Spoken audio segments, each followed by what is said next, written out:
weather balloons. If it was an UFO, it was always a weather balloon, and everybody was kind of skeptical about that. And a lot of people for a lot of years didn't believe that weather balloons even existed. This weather balloon, and let me bring up some data about this particular weather balloon, because it's actually kind of fascinating how these things operate. But there are weather balloons, and they fly up in the atmosphere, and they're not controlled by anything. They're just around. I've never even seen one. I'm not sure I would see one. An airplane moves so quickly that just like this accident, it would catch you completely by surprise.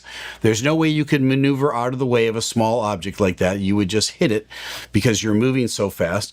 But he writes here in this story that since 2019, Windborne has been launching weather balloons that stay aloft for an average of 7 days, all right, collecting vital atmospheric data and sharing it with NOAA. All right, so here's some data on weather balloons, and they do actually exist, my friends, but there are some misconceptions about them.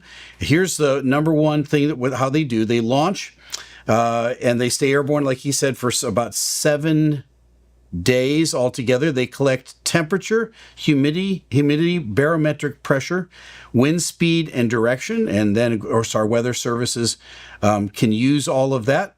The key components here are the balloon. It's made of natural latex and neoprene. It inflates with hydrogen and helium, it says. Starts at about 1.5 to 2 meters, so that's 5 to 6 feet in diameter. It expands all the way to 6 to 8 meters, or 20 to 25 feet. And at times it can go as high as 100,000 feet.